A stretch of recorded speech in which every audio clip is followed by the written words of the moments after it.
नमस्कार। आज हम बाजार की नब्ज टटोलने वाले हैं। मतलब कुछ ताज़ा रुझानों और निवेश के मौकों को समझने की कोशिश करेंगे। हमारे सामने एक दस्तावेज है, बाजार के रुझान और निवेश के अवसर। इसमें कॉरपोरेट हलचल से लेकर कच्चे तेल, तांबे के भाव और भारत समेत दुनिया की अर्थव्यवस्था से जुड़े कई आंकड़े हैं। जी हाँ, बिल्कुल।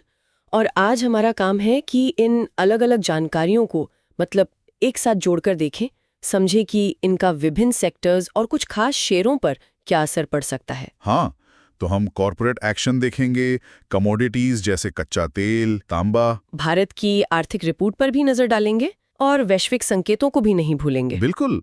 तो चलिए शुरू करते हैं, देखते हैं क्या निकलता है इन स्रोतों से। चलिए। सबसे पहले कॉरपोरेट एक्शन। कुछ कंपनियां हैं, थिरुमलाई केमिकल्स, केल्टन टेक और कल्याण ज्वेलर्स। इनमें इक्विटी आवंटन या ईसॉप्स की खबरें हैं। ये क्या मामला है? हाँ, देखिए, ये काफी आम है। कंपनियां नए शेयर जारी करती हैं। कई बार ये कर्मचारियों के लिए होते हैं, ईसॉप्स के तौर पर। अच्छा। तो इसका सीधा असर ये होता है कि बाजार में उस कंपनी के कुल शेयर वो बढ़ जाते हैं। शेयरों की संख्या बढ़ जाती है। जी। और जब शेयर बढ़ते हैं तो हर एक शेयर का जो मूल्य है वो थोड़ा सा कम हो सकता है। इसे कहते हैं डाइल्यूशन इफेक्ट। डाइल्यूशन, जी। यानी मौजूदा शेयर धारकों के लिए ये थोड़ी चिंता की बात, हल्का सा नकारात्मक कह सकते हैं। मतलब तटस्थ से थोड़ा नकारात्मक मान सकते हैं, वो भी सिर्फ इन्हीं खास कंपनियों के लिए। क्योंकि देखिए, ईसॉप्स का एक मकसद कर्मचारियों को प्रेरित करना भी होता बात है। तो है। लॉन्ग टर्म में शायद अच्छा हो, बिल्कुल। लेकिन शॉर्ट टर्म में हल्का सा डाइल्यूशन का असर रहता है। और ये जरूरी बात आपने कही कि असर सिर्फ इन्हीं कंपनियों पर है, पूरे सेक्टर पर नहीं। नहीं नहीं, बिल्कुल नहीं। ये एक कंपनी स्पेसिफिक चीज है। इसका ये मतलब कतई नहीं कि पूरा केमिकल सेक्टर या ज्वेलरी सेक्टर गड़बड़ है।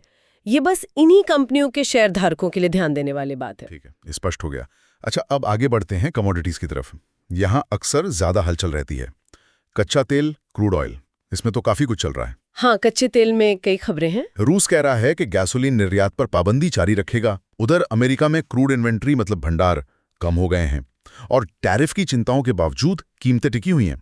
क्या मतलब निकालें इसका? देखिए, ये सारे संकेत एक ही तरफ इशारा कर रहे हैं कि कच्चे तेल की कीमतें शायद मजबूत बनी रहेंगी। हो सकता है थोड़ी और बढ़ भी जाए। क्यों? ऐसा क्यों लग रहा है? सीधी सी बात है, रूस बड़ा उत्पादक है, वो सप्लाई रोक रहा है। अमेरिका सबसे बड़ा उपभोक्ता है, वहां भंडार कम हो रहे हैं, मतलब मांग अच्छी है। अच्छा, सप्लाई कम, मांग ज्यादा। हाँ, बिल्कुल वही अर्थशास्त्र वाला मामला। तो कीमतें ऊपर जाने का ही संकेत है। टैरिफ वगैरह की चिंताएं हैं, पर ये सप्लाई डिमांड वाले फैक्टर्स ज्यादा हावी लग रहे हैं। तो इसका असर कहाँ पड़ेगा? कौन सी भारतीय कंपनियां किसके लिए अच्छा, किसके लिए बुरा? यहाँ तस्वीर थोड़ी बटी हुई है। एक तरफ है अपस्ट्रीम कंपनियां। अपस्ट्रीम मतलब वो जो तेल निकालती हैं, जैसे ओएनजीसी है, ऑयल इंडिया है। इनके लिए तो ये अच्छी खबर है। तेल महंगा बिकेगा तो इनका मुनाफा बढ़ेगा। अच्छा। उन्हें अपने प्रोडक्ट की बेहतर कीमत मिलेगी। और दूसरी तरफ जाहिर है जो तेल खरीदते हैं। बिल्कुल, वो है ऑयल मार्केटिंग कंपनियां, ओएमसीज, बीपीसीएल, एचपीसीएल, आईओसी। इनका काम है कच्चा तेल खरीदना, रिफाइन करना और फिर पेट्रोल डीजल बेचना। हाँ। तो जब कच्चा तेल महंगा होगा, इनकी लागत बढ़ जाएगी, इनपुट कॉस्ट। अब सवाल ये है कि क्या ये बढ़ी लागत ग्राहकों तक पहुंचा पाएंगे? मुश्किल होता है वो तो अक्सर। हाँ, अगर सरकार दाम बढ़ाने ना दे या मुकाबला ज्यादा हो तो इनके मार्जिन पर बहुत दबाव आ सकता है। बाप रे, मतलब एक ही खबर, तेल का महंगा होना किसी के लिए फायदेमंद, किसी के लिए नुकसानदेह, ये दिखाता है कि सिर्फ सेक्टर नहीं, कंपनी का बिजनेस मॉडल समझना कितना जरूरी है। आपने बिल्कुल सही पकड़ा, यही बारीकियां हैं। तेल के बाद एक और मेटल है तांबा, कॉपर। खबर है कि लंदन में कीमतें थोड़ी बढ़ी हैं। वजह बता रहे हैं चीन से बढ़ता निर्यात। क्या ये कोई बड़ा संकेत है? हाँ, तांबे में भी थोड़ी हरकत है। देखिए, तांबे को डॉक्टर कॉपर भी कहते हैं। हाँ, सुना है। इकोनॉमी का बैरोमीटर मानते हैं। बिल्कुल, क्योंकि इसका इस्तेमाल हर जगह होता है। बिजली, इलेक्ट्रॉनिक्स, गाड़ियां, घर। चीन दुनिया का सबसे बड़ा उपभोक्ता है। अगर वहां से निर्यात बढ़ रहा है तो ये या तो वैश्विक मांग में सुधार का संकेत है या फिर चीन की अपनी अंदरूनी सप्लाई डिमांड में कोई बदलाव। तो अगर तांबे की मांग या कीमतें मजबूत हो रही हैं तो भारत में इसका फायदा किसे मिलेगा? सीधी सी बात है, उन कंपनियों को जो तांबे का इस्तेमाल करती हैं या उससे जुड़े उत्पाद बनाती हैं। हमारे स्रोतों में खास तौर पर तार और केबल बनाने वाली कंपनियों का जिक्र है। अच्छा। जैसे पॉलीकैब इंडिया है, केईआई इंडस्ट्रीज हैं। अगर तांबे की ये मजबूती बनी रहती है तो इन्हें फायदा हो सकता है। या तो बेहतर कीमत मिलेगी या मांग बढ़ने से वॉल्यूम बढ़ेंगे। तो क्या इसका मतलब ये भी है कि इंफ्रास्ट्रक्चर और कंस्ट्रक्शन में भी थोड़ी गर्मी आ सकती है? हो सकता है। तांबे की मांग अक्सर औद्योगिक और निर्माण गतिविधियों से जुड़ी होती है, तो हाँ, ये परोक्ष रूप से अर्थव्यवस्था में थोड़ी तेजी का संकेत भी हो सकता है। ठीक है, तो कमोडिटीज से मिला जुला संदेश है, तेल ऊपर, तांबा भी थोड़ा ऊपर। अब जरा अपने देश की अर्थव्यवस्था पर आते हैं। जुलाई की आर्थिक रिपोर्ट, इसमें मजबूत बुनियादी सिद्धांतों की बात है, जीएसटी में बदलाव, व्यापार वार्ताएं जारी हैं, और एक शब्द है सतर्क आशावाद। ये क्या है? Cautious optimism. हाँ, सतर्क आशावाद, ये एक बहुत दिलचस्प शब्द है। इसका मतलब है कि अर्थव्यवस्था की नींव तो मजबूत लग रही है, शायद ग्रोथ अच्छी है, घरेलू मांग ठीक ठाक है, मतलब उम्मीद रखने की वजह है। लेकिन सतर्क क्यों? सतर्क इसलिए कि शायद साथ में कुछ चिंताएं भी हैं, कोई बाहरी जोखिम हो सकता है या अंदरूनी चुनौतियां। स्रोत में जीएसटी बदलाव या व्यापार वार्ताओं का जिक्र है, हो सकता है उनसे जुड़ी अनिश्चितता हो। मतलब सब कुछ बढ़िया है, पर थोड़ी सावधानी भी जरूरी है। और ये जो आशावाद है, भले ही सतर्क हो, ये किन सेक्टर्स के लिए अच्छी खबर है? जब इकोनॉमी के बुनियाद पर भरोसा होता है तो फायदा उन सेक्टर्स को मिलता है जो घरेलू मांग पर चलते हैं। जैसे? सबसे पहले बैंकिंग, अर्थव्यवस्था बढ़ेगी, लोग कंपनियां ज्यादा लोन लेंगे। फिर इंफ्रास्ट्रक्चर, सरकार निजी क्षेत्र दोनों निर्माण पर खर्च कर सकते हैं। और तीसरा एफएमसीजी, रोजमर्रा के इस्तेमाल की चीजें। लोगों के पास पैसा होगा या खर्च करने का भरोसा होगा तो उनकी बिक्री बढ़ेगी। हाँ, ये तो लॉजिकल है। तो इन घरेलू दिग्गजों को इस माहौल से सहारा मिलना चाहिए। यानी मेक इन इंडिया घरेलू खपत वाली कहानी अभी भी ठीक लग रही है, कम से कम उम्मीदों के स्तर पर। लेकिन दुनिया का क्या? हम अलग थलग तो है नहीं। स्रोत में रूस चीन तनाव की बात है, और उससे भी ज्यादा चिंताजनक शायद अमेरिका के फेडरल रिजर्व यानी फेड की टिप्पणी है, आर्थिक वृद्धि में नरमी और बेरोजगारी बढ़ने का डर। इसका क्या मतलब है? हाँ, वैश्विक संकेत थोड़े चिंताजनक है। रूस चीन तनाव जैसी भू राजनीतिक खबरें तो बाजार में हमेशा अनिश्चितता लाती हैं, वोलेटिलिटी बढ़ जाती है। निवेशक घबराते हैं इनसे। बिल्कुल, लेकिन अमेरिकी फेड की बात ज्यादा गंभीर है। अमेरिका दुनिया की सबसे बड़ी अर्थव्यवस्था है। अगर वहां मंदी आती है या ग्रोथ धीमी होती है तो उसका असर पूरी दुनिया पर पड़ता है।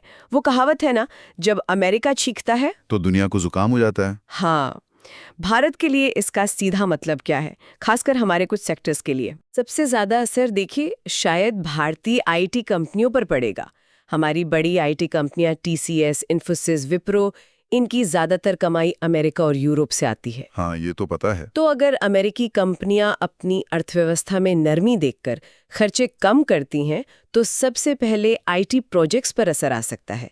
नई डील्स मिलना मुश्किल हो सकता है, ग्रोथ धीमी हो सकती है। सिर्फ आईटी या औरों पर भी असर होगा? आईटी सबसे ज्यादा संवेदनशील है, लेकिन असर दूसरे निर्यातकों पर भी आ सकता है, चाहे वो कपड़ा उद्योग हो, ऑटो पार्ट्स वाले हों, इंजीनियरिंग गुड्स वाले हों। अगर ग्लोबल डिमांड कमजोर होती है तो इन सभी को मुश्किल हो सकती है। तो यहाँ एक अजीब सी स्थिति बन रही है। एक तरफ घरेलू इकोनॉमी को लेकर उम्मीद है, दूसरी तरफ ग्लोबल चिंताएं। अगर इन सबको एक साथ रखें तो अलग अलग सेक्टर्स पर क्या असर दिख रहा है? एक सारांश बता सकती हैं? हाँ, कोशिश करती हूँ। स्रोतों के आधार पर जो लग रहा है वो कुछ ऐसा है। तेल और गैस में अपस्ट्रीम यानी ओएनजीसी, ऑयल इंडिया फायदे में। तेल मार्केटिंग कंपनियां यानी बीपीसीएल, एचपीसीएल, आईओसी दबाव में। मेटल्स केबल्स, तांबे की मजबूती से पॉलीकैब, केई जैसी कंपनियों को फायदा हो सकता है। बैंकिंग, एफएमसीजी, घरेलू सतर्क आशावाद इन्हें सहारा दे रहा है, ये इंडिया स्टोरी पर चल रहे हैं। आईटी, ग्लोबल, खासकर अमेरिकी मंदी के डर से दबाव में। ये काफी क्लियर है।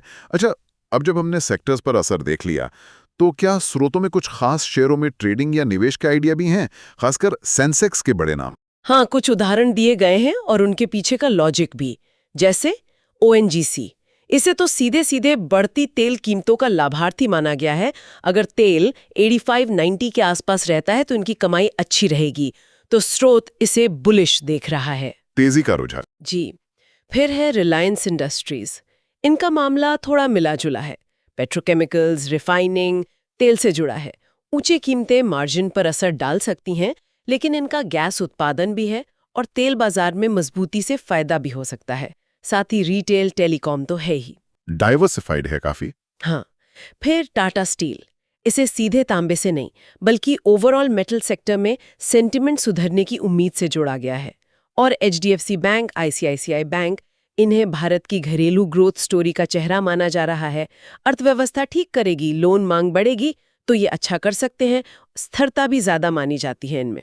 दिलचस्प। स्रोत में ओएनजीसी को एक शॉर्ट टर्म ट्रेडिंग पिक भी बताया है। गिरावट पर खरीदने की सलाह क्यों? हाँ, ओएनजीसी को शॉर्ट टर्म के लिए इसलिए चुना है क्योंकि इसका प्रदर्शन सीधे कच्चे तेल की कीमतों से जुड़ा है। अभी कीमतें मजबूत हैं, सप्लाई की चिंताएं हैं, तो आइडिया ये है कि अगर शेयर थोड़ा नीचे आए तो खरीदो, इस उम्मीद में कि तेल की मजबूती इसे वापस ऊपर ले जाएगी। ये एक तरह से कमोडिटी प्ले है। पर इसमें रिस्क भी है, तेल तो बहुत वोलेटाइल होता है। कोई और शायद कम रिस्क वाला आइडिया भी है? बिल्कुल, एक वैकल्पिक आइडिया है जो तेल की रोज की उठापटक से अलग भारत की अपनी कहानी पर फोकस करता है, एचडीएफसी बैंक। इसे स्थिरता और घरेलू आर्थिक आशावाद का कॉम्बिनेशन माना जा रहा है। अच्छा। ये उन निवेशकों के लिए हो सकता है जो कमोडिटी रिस्क से बचना चाहते हैं और भारतीय बैंकिंग और अर्थव्यवस्था के सुधार पर दांव लगाना चाहते हैं। ये तुलना में ज्यादा सेफ बेट माना जा सकता है। बहुत बढ़िया। तो आज हमने काफी कुछ कवर किया। कच्चे तेल की कीमतों का वो दुधारी असर देखा, भारत की अर्थव्यवस्था में वो सतर्क आशावाद जो बैंकिंग एफएमसीजी को सहारा दे रहा है, लेकिन साथ ही ग्लोबल चिंताएं, खासकर अमेरिका से, जो आईटी और निर्यातकों के लिए सिरदर्द बनी हुई हैं। सही कहा। और हमने इन ट्रेंड्स को कुछ खास शेयरों से भी जोड़ा। ONGC, Reliance, Tata steel, HDFC bank, ICICI bank, Polycab, KEI, और समझा कि स्रोत उनके पीछे क्या कारण देख रहे हैं, चाहे वो कमोडिटी हो, घरेलू मांग हो या ग्लोबल माहौल। आज की इस चर्चा को यहीं रोकते हैं, लेकिन एक सवाल छोड़ जाते हैं सोचने के लिए। ये जो विरोधाभास है, घरेलू उम्मीद और वैश्विक चिंता, इसके बीच एक निवेशक अपने पोर्टफोलियो में संतुलन कैसे बनाए? क्या रास्ता यही है कि कुछ पैसा इंडिया स्टोरी पर लगाया जाए और कुछ ग्लोबल जोखिमों को ध्यान में रखते हुए शायद उन कंपनियों में जो इन मुश्किलों का सामना बेहतर कर सकती हैं? ये बैलेंस बनाना ही शायद आज के माहौल की सबसे बड़ी चुनौती और अवसर है। इस पर आगे विचार किया जा सकता है।